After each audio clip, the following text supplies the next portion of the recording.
ನಾನು ಆಗ್ಲೇ ಹೇಳಿದಂತೆ ಬೆಂಕಿಯಲ್ಲಿ ಬೆಳಕು ಅನ್ನುವಂಥ ಶಬ್ದವನ್ನ ಬಳಸಿರುವಂತ ಈ ಸರ್ಕಾರ ಎಷ್ಟು ಸಮಸ್ಯೆಗಳಿಗೆ ಬೆನ್ನು ತೋರಿಸಿದೆ ಅಂತ. ನೀವು 21 ಬೇಡಿಕೆಗಳ ಮೇಲೆ ಚರ್ಚೆಯನ್ನು ನಾನು ಆಗ್ಲೇ ಹೇಳಿದೆ. ಎಷ್ಟು ಸಮಸ್ಯೆಗಳ ಬಗ್ಗೆ ಈ ಸರ್ಕಾರ ಇವತ್ತು ಬೆನ್ನು ತೋರಿಸಿದೆ? ಯಾವ್ದಾದ್ರು ಸಮಸ್ಯೆಗಳ ಬಗ್ಗೆ ಈ ಸರ್ಕಾರಕ್ಕೆ ಕಾಳಜಿ, ನೈಜವಾದಂತ ಕಾಳಜಿ ಇದೆಯಾ? ಆ ಸಮಸ್ಯೆಗಳ ಬಗ್ಗೆ ನಮ್ಮ ಸರ್ಕಾರದ ಇದು ನೀತಿ, ನಮ್ಮ ಸರ್ಕಾರದ್ದು ಯೋಜನೆ ಇದು ಅಂತಾಳ ಏನಾರ ಸಮಸ್ಯೆಗಳನ್ನ ಪರಿಹಾರ ಮಾಡುವ ಕಡೆಗೆ ನಿಮ್ಮ ಸರ್ಕಾರ ಏನಾರು ಯೋಚನೆಗಳನ್ನು ಮಾಡಿದ್ಯಾ? ನಾನು ಮೊನ್ನೆ ಅಧಿವೇಶನದಲ್ಲಿ ಹೇಳಿದೆ, ಸರ್ವರ್ ಸಮಸ್ಯೆ. ಒಂದು ಸರ್ವರ್ ಸಮಸ್ಯೆಯನ್ನ ಸರಿ ಮಾಡ್ಲಿಕ್ಕೆ ಎಷ್ಟು ವರ್ಷ ಬೇಕು ಮಾನ್ಯ ಅಧ್ಯಕ್ಷ? ಗ್ರಾಮ ಪಂಚಾಯತಿಗಳಿಗೆ ಹೋದ್ರೆ ಸರ್ವರ್ ಇಲ್ಲ,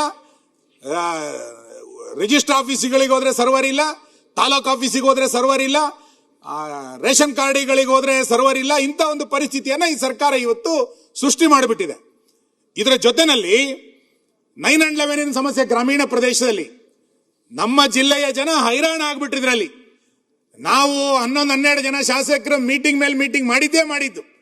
ನಗರಾಭಿವೃದ್ಧಿ ಸಚಿವರನ್ನ, ಗ್ರಾಮೀಣಾಭಿವೃದ್ಧಿ ಸಚಿವರನ್ನ, ಕಂದಾಯ ಸಚಿವರನ್ನ, ಸಂಬಂಧಪಟ್ಟಂತ ಇಲಾಖೆಯವರನ್ನ ನೀವು ಎಷ್ಟು ಮೀಟಿಂಗ್ ಮಾಡಿದ್ರು ಕೂಡ 911 ಸಮಸ್ಯೆ ಇವತ್ತಿನ ತನಕ ಪರಿಹಾರ ಆಗ್ಲೇ ಇಲ್ಲ. ಜನ ಮನೆ ಕಟ್ಕೊಳ್ಬೇಕು, ನನ್ನ ಜಾಗವನ್ನ ರೆಕಾರ್ಡ್ ಮಾಡ್ಕೊಳ್ಬೇಕು ಅಂತಂದ್ರೆ ಇವತ್ತಿನ ತನಕ 911 ಸಮಸ್ಯೆ ಬಗೆಹರಿಲಾರಂತ ಪರಿಸ್ಥಿತಿಗೆ ಈ ಸರ್ಕಾರ ಇವತ್ತು ಬೆನ್ನು ತೋರಿಸಿದೆ. ಬೆಂಗಳೂರಿನ ಓಸಿ ಸಮಸ್ಯೆ, ನಾನೇ ಮಂತ್ರಿ ಆಗಿದ್ದಾಗ ಓಸಿಗೆ ಅವತ್ತು ಪರ್ಮಿಷನ್ ಅನ್ನ ಕೊಟ್ಬಿಟ್ಟಿದ್ವಿ. ಈಗ ಕೋರ್ಟ್ ಆರ್ಡರ್ ಅಂತ ಅನ್ಕೊಂಡು ಆ ಓಸಿ ಸಮಸ್ಯೆಯನ್ನು ಸೃಷ್ಟಿ ಮಾಡಿ ಆದ ಬೆಂಗಳೂರಿನ ಸಮಸ್ಯೆ ಬಂದಾಗ ನಮ್ಮೆಲ್ಲ ಶಾಸಕರು ಮಾತಾಡಿದ್ರು. ಎಷ್ಟು ಲಕ್ಷ ಜನರಿಗೆ ಇವತ್ತು ಸಮಸ್ಯೆ ಆಗಿದೆ. ಸರ್ಕಾರ ಇದನ್ನು ಪರಿಹಾರ ಮಾಡಬೇಕು ಅಂತೇಳಿ ನಿಮಗೇನಾರು ಅನ್ಸಿದ್ಯಾ? 6 ಲಕ್ಷ ಜನ. ಮಾನ್ಯ ಸಾರಿಗೆ ಸಚಿವರು ಇಲ್ಲಿದ್ದಾರೆ. ಟ್ಯಾಕ್ಸಿಗಳಿಗೆ ಪ್ಯಾನಿಕ್ ಬಟನ್ ಅಂತೇಳಿ ಒಂದು ಹೊಸ ಸೃಷ್ಟಿ ಮಾಡ್ತು. ಯಾರು ಟ್ಯಾಕ್ಸಿಗಳಿಗೆ ಹೋಗ್ತಾ ಇದ್ರೆ ಏನಾರು ಪ್ಯಾನಿಕ್ ಆದ್ರೆ ಒಂದು ಬಟನ್ ಅನ್ನ ಒತ್ತಬೇಕು, ಅದು ಪೊಲೀಸ್ ಸ್ಟೇಷನ್ ರಿಂಗ್ ಹೋಗಬೇಕು ಅಂತೇಳಿ ಒಂದು ಹೊಸ ತಂದ್ರೇನೆ ಬಟನ್ ಇರ್ಬೋದು. ಸಾರ್ವಜನಿಕ ದೃಷ್ಟಿಯಿಂದ ಒಳ್ಳೆಯ ವಿಷಯನೇ ಇರ್ಬೋದು.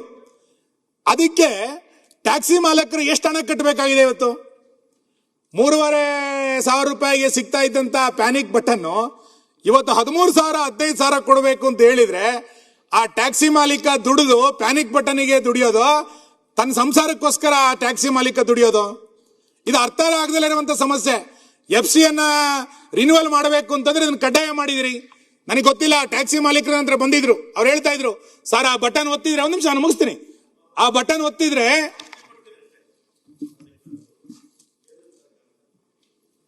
ಕೇಂದ್ರ ಸರ್ಕಾರದ ನೀತಿ 3,500ದಿಂದ 10,000ವರೆಗೂ ಇದೆ. ಕೇಂದ್ರ ಸರ್ಕಾರದ ನೀತಿ ಅದು. ಥ್ರೂಔಟ್ ಇಂಡಿಯಾ ಇದೆ ಅದು. 3,500ದಿಂದ ಬಸ್ಸಸ್ಗೆ 10,000 ರೂಪಾಯಿವರೆಗೂ ಆಗುತ್ತೆ, ಟ್ಯಾಕ್ಸಿಗೆ ಅದು ಆಗೋದಿಲ್ಲ. 10,000 ರೂಪಾಯಿವರೆಗೂ ಆಗುತ್ತೆ. ಆಮೇಲೆ ಅದ್ರ ಮೇಲೆ ಕೋರ್ಟ್ಗೂ ಹೋದ್ರು. ಆಮೇಲೆ ಕೋರ್ಟ್ ಏನ್ ಮಾಡಿದ್ರು, ಡೈರೆಕ್ಷನ್ಸ್ ಕೊಟ್ಟರು ಕಮಿಷನರ್ಗೆ. ಡೈರೆಕ್ಷನ್ಸ್ ಕೊಟ್ಟು ಅವ್ರನ್ನೆಲ್ಲ ಕೂಡ ಕರೆದು ಮಾತಾಡಿ ಅಂದ್ರು. ಆ ಕಮಿಷನರು ಮತ್ತೆ ಅವರು ಕೂತು ಮಾತಾಡಿ ಆ ರೇಟ್ಸ್ಗೆ ಎಲ್ಲರೂ ಕೂಡ ಒಪ್ಕೊಂಡಿದ್ದಾರೆ. ಮಾನ್ಯ ಅಧ್ಯಕ್ಷರೇ, ಪ್ಯಾನಿಕ್ ಬಟನ್ ನೀತಿಯನ್ನು ನಾನು ವಿರೋಧಿಸಲಿಲ್ಲ. ಒಂದು ಸಾರ್ವಜನಿಕ ದೃಷ್ಟಿಯಿಂದ ಅದು ಒಳ್ಳೇದಾಗಿರ್ಬೋದು. ಆದ್ರೆ ಸರ್ಕಾರಕ್ಕೊಂದು ನಿಲುವು ಬೇಕಲ್ಲ. ಒಬ್ಬ ಪ್ಯಾನಿಕ್ ಬಟನ್ ಹಾಕ್ಲಿಕ್ಕೆ 13,000 15,000 ರೂಪಾಯಿ ಅದನ್ನ ಕೊಡಬೇಕು, ಪ್ರತಿ ವರ್ಷ ಅದನ್ನ ರಿನ್ಯೂವಲ್ ಮಾಡ್ಲಿಕ್ಕೆ ಖರ್ಚು ಮಾಡಬೇಕು ಅಂತಂದ್ರೆ ಎಲ್ಲಿಗೆ ಹೋಗ್ತಾ ಇದೀವಿ ಅಂತ. ಯಾರ ಒಂದ್ ಕಡೆಯಿಂದ ಬೆಲೆ ಏರಿಕೆಯಿಂದ ಜನ ತತ್ತರಿಸ್ಬಿಟ್ಟಿದ್ದಾರೆ ಎಲ್ಲಾ ವಿಷಯಗಳಲ್ಲೂ. ನೀವು ಇಂಥ ನೀತಿಗಳನ್ನ ತಂದ್ರೆ ಇಲ್ಲ ನೀವು ಎಲ್ಲ ಕಡೆ ಬೇರೆ ಬೇರೆ ರಾಜ್ಯ ತಗೊಳ್ಳಿ. ಅವ್ರು ಬಂದಿದ್ರು ನನ್ನ ಹತ್ರ, ಸರ್ ಈ ಪ್ಯಾನಿಕ್ ಬಟನ್ ಇಂದ ನಾವು ಪ್ಯಾನಿಕ್ ಆಗ್ಬಿಟ್ಟಿದೀವಿ ಅಂತ ಹೇಳಿದ್ರು. ಆಯ್ತು, ಆ ಪ್ಯಾನಿಕ್ ಬಟನ್ ಎಷ್ಟು ದೂರುಗಳು ಬಂದಿದೆ ಅಂತ ತೆಗೀರಿ ನೋಡೋಣ. ಆ ಪ್ಯಾನಿಕ್ ಬಟನ್ ಬಂದಾಗ ಯಾರು ಫೋನ್ ರಿಸೀವ್ ಮಾಡಿದ್ದಾರೆ ಪೊಲೀಸ್ ಸ್ಟೇಷನ್ ನಲ್ಲಿ ಅಥವಾ ನಿಮ್ದು ಯಾವ್ದೋ ಸಾರಿಗೆ ಕೇಂದ್ರದಲ್ಲಿ ಅಂತ ಹೇಳಿ ನೋಡೋಣ. ಲಕ್ಷಾಂತರ ಜನ ಟ್ಯಾಕ್ಸಿ ಮಾಲೀಕರು, ಚಾಲಕರು ಒದ್ದಾಡ್ತಾ ಇದ್ದಾರೆ ಇವತ್ತು ಅದನ್ನ ಕಟ್ಟಬೇಕು ಅಂತಂದ್ರೆ.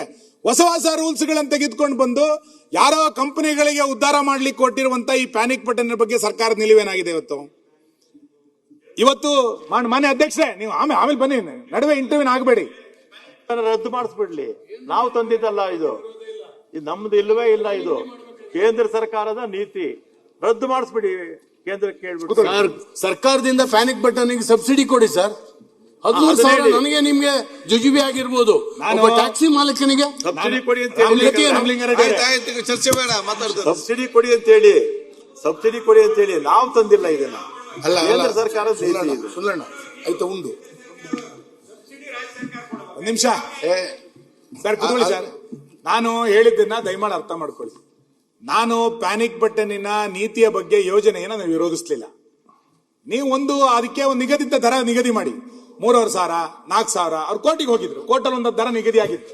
ಇವತ್ತು 13,000, 15,000 ಅಂತ ಪ್ಯಾನಿಕ್ ಬಟನಿಗೆ ಕೊಡಬೇಕು ಅಂತಂದ್ರೆ ಟ್ಯಾಕ್ಸಿ ಮಾಲೀಕ ಎಲ್ಲ ಹೋಗ್ತಾನೆ? ಅವನ ಬಗ್ಗೆನೂ ಸ್ವಲ್ಪ ಯೋಚನೆ ಮಾಡಿ.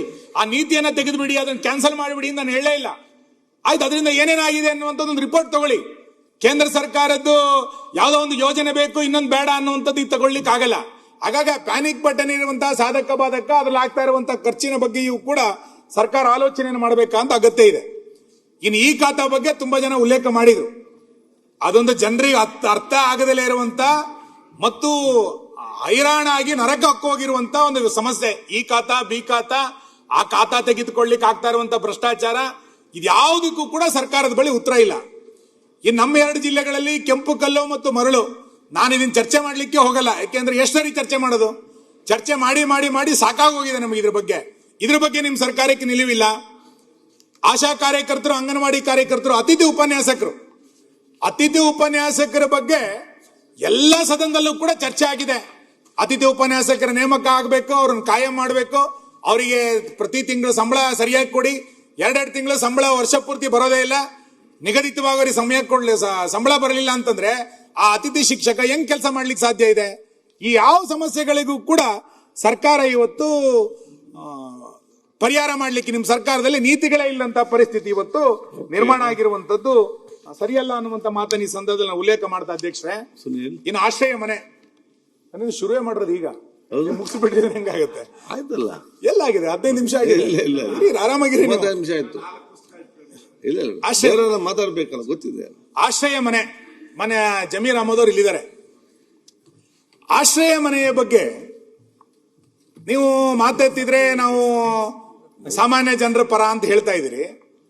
ಆಶ್ರಯ ಮನೆಗಳ ಬಗ್ಗೆ ನಿಮ್ ನಿಲುವೇನಿದೆ? ಈ ಸರ್ಕಾರ ಬಂದ ನಂತರ ನೀವು ನಾಳೆ ಇವತ್ತು ಸಮಯ ತಗೊಳ್ಳಿ, 224 ವಿಧಾನಸಭಾ ಕ್ಷೇತ್ರಗಳಿಗೆ ಕಳೆದ 3 ವರ್ಷಗಳಲ್ಲಿ ಯಾವ್ಯಾವ ವಿಧಾನಸಭಾ ಕ್ಷೇತ್ರಗಳಿಗೆ ಎಷ್ಟು ಆಶ್ರಯ ಮನೆಗಳನ್ನು ಕೊಟ್ಟಿದ್ದೀರಿ ಅಂತ ಬಿಡುಗಡೆ ಮಾಡಿ. ನೀವು ಟೋಟಲ್ ಎಷ್ಟೋ ಬಿಡುಗಡೆ ಮಾಡಿದಿರಿ ಅಂದ್ರೆ ಹಂಗಾಗಲ್ಲ. ಇಡೀ ರಾಜ್ಯವನ್ನ ಒಂದು ಯೂನಿಟ್ ಆಗಿ ತೆಗೆದುಕೊಳ್ಬೇಕು ನೀವು. ಎಷ್ಟು ಆಶ್ರಯ ಮನೆಗಳನ್ನ, ಎಷ್ಟು ಅಂಬೇಡ್ಕರ್ ಮನೆಗಳನ್ನ, ಎಷ್ಟು ಆವಾಸ್ ಮನೆಗಳನ್ನ ನಿಮ್ ಸರ್ಕಾರ ಬಂದ ನಂತರ ಕೊಟ್ಟಿದೆ ಅಂತ ಹೇಳಿ ನೋಡೋಣ. ನಾನು 3 ವರ್ಷದಲ್ಲಿ ಈ ಬಾರಿ ಶಾಸಕನಾದ ನಂತರ ನನ್ನ ಕ್ಷೇತ್ರಕ್ಕೆ ಒಂದೇ ಒಂದು ಆಶ್ರಯ ಮನೆ ಬರಲಿಲ್ಲ. ನನ್ನಂತೆ ಬಹುಶಃ ಸಾಕಷ್ಟು ಜನ ಶಾಸಕರಿದ್ದಾರೆ. ಎಷ್ಟು ಆಶ್ರಯ ಮನೆಗಳನ್ನು ಕೊಟ್ಟಿದ್ದೀರಿ? ನಿಮ್ಮ ಆಶ್ರಯ ಮನೆಗೆ ಸಂಬಂಧಪಟ್ಟಂತೆ ನಿಮ್ಮ ವರದಿ ಏನ್ ಹೇಳ್ತದೆ ಅಂತ ಹೇಳ್ತೀನಿ ನಾನು. ಜಮೀರ್ ಅವರು ಅದನ್ನು ಓದಿ ದಯಮಾಡಿ. ಒಂದು ನಿಮಿಷ ಬೇಡ, ನೀವೇ ಕೊಟ್ರ ವರದಿ, ನಿಮ್ದೇ ಪುಸ್ತಕ, ನಂದಲ್ಲ ಪುಸ್ತಕ ಇದೆ ನಿಮ್ದೇ ಪುಸ್ತಕ. ಆ ಆಶ್ರಯ ಮನೆಗಳಲ್ಲಿ ನಿಮ್ಮ ಆರ್ಥಿಕ ಸಮೀಕ್ಷೆ ನೀವು 2020 ಪ್ರಾರಂಭ ಮಾಡಿ, 2020 ಪ್ರಾರಂಭ ಮಾಡಿ 2026 ತನಕ ನೀವೇನ್ ಹೇಳ್ತೀರಿ ಅಂದ್ರೆ 1,15,000 ಮನೆಗಳನ್ನ ಗುರಿಯನ್ನ ಹೊಂದಲಾಗಿತ್ತು ಅಂತ ಹೇಳಿ, ಒಟ್ಟು ಸಾಧನೆ ಎಷ್ಟು ಅಂತ ಕೇಳಿದ್ರೆ 46,960 ಮನೆಗಳನ್ನ ನೀವು ಸಾಧನೆ ಮಾಡಿದಿರಿ. ಮೋರ್ ದನ್ 50% ನೀವು ಬರಲೇ ಇಲ್ಲ, ಕಂಪ್ಲೀಟೇ ಮಾಡಲಿಲ್ಲ. ಇನ್ನು ಈ ಮಾತಾಡ್ತಿದ್ರೆ ನಾವು ಆಶ್ರಯ ಮನೆಗಳ ಬಗ್ಗೆ ನಮಗೆ ಕಾಳಜಿ ಇದೆ, ನಾವು ಜನಪರವಾಗಿದ್ದೀವಿ ಎನ್ನುವಂತ ಮಾತುಗಳನ್ನ ನೀವು ಹೇಳಲಿಕ್ಕೆ ಶುರು ಮಾಡಿದಿರಿ. ಇವತ್ತು ಪ್ರಜಾವಾಣಿನಲ್ಲಿ ಒಂದು ಹೇಳಿಕೆ ಬಂದಿದೆ, ಒಂದು ಸ್ಟೇಟ್ಮೆಂಟ್ ಬಂದಿದೆ ನೋಡಿ. SCP TSP ಯೋಜನೆಗಳನ್ನ ಗ್ಯಾರಂಟಿ ಯೋಜನೆಗಳಿಗೆ ನೀವು ವರ್ಗಾಯಿಸ್ತಿದ್ದೀರಿ ಅಂತೇಳಿ ಪದೇ ನಾವು ಹೇಳ್ತಾ ಇದ್ವಿ. ಈ ವರ್ಷನೂ ಕೂಡ ಸುಮಾರು 14,000 ಕೋಟಿ ರೂಪಾಯಿಯನ್ನ ವರ್ಗಾವಣೆ ಮಾಡಿದ್ದಾರೆ ಅಂತೇಳಿ ಆ ವರದಿ ಹೇಳ್ತಾ ಇದೆ. ಕಳೆದ 3 ವರ್ಷದಲ್ಲಿ ಹತ್ತತ್ರ 40,000 ಕೋಟಿ ರೂಪಾಯಿಯನ್ನ ವರ್ಗಾವಣೆ ಮಾಡಿದ್ರಿ ಗ್ಯಾರಂಟಿ ಯೋಜನೆಗಳಿಗೆ. ಈ ವರ್ಷದಲ್ಲೂ ಕೂಡ 14,000 ಕೋಟಿ ರೂಪಾಯಿಯನ್ನ ವರ್ಗಾವಣೆ ಮಾಡಿದ್ದಾರೆ ಎನ್ನುವಂಥದ್ದನ್ನ ಪತ್ರಿಕೆ ವರದಿ ಮಾಡಿದೆ. ಅಂದ್ರೆ ನಿಮ್ಮ ಸರ್ಕಾರದ ಯಾವ್ದಾವುದೋ ಯೋಜನೆಗಳಿಗೆ ನೀವು ಗ್ಯಾರಂಟಿ ಯೋಜನೆಗಳಿಗೆ, ಇನ್ಯಾವುದೋ ಯೋಜನೆಗಳಿಗೆ SCP TSP ಹಣವನ್ನ ಬಳಸ್ತೀರಿ ಅಂತಂದ್ರೆ ಆ ಸಮುದಾಯದ ಹಿತವನ್ನ ನೀವು ಕಾಪಾಡಲೇ ಇಲ್ಲ ಅಂತ 6-7 ಜನ ಸಮುದಾಯವನ್ನ ಪ್ರತಿನಿಧಿಸುವಂತ ಸಚಿವರುಗಳಿದ್ದೀರಿ ನೀವು. ಒಳ ಮೀಸಲಾತಿ ಬಗ್ಗೆ ನಿಮಗೆ ಆ ಸಮುದಾಯವನ್ನ ಪ್ರತಿನಿಧಿಸಲ್ಲ. ಗ್ಯಾರಂಟಿ ಯೋಜನೆಗಳಿಗೆ ನಿಮ್ದೇ ಹಣ ದುರ್ಬಳಕೆ ಆಗ್ತಾ ಇದ್ರು ಕೂಡ ನೀವು ಅದಕ್ಕೆ ಸ್ಪಂದನ ಕೊಡೋದಿಲ್ಲ ಅಂತಂದ್ರೆ ಈ ಸರ್ಕಾರದ ಆದ್ಯತೆ ಯಾವ್ದಾಗಾರೆ?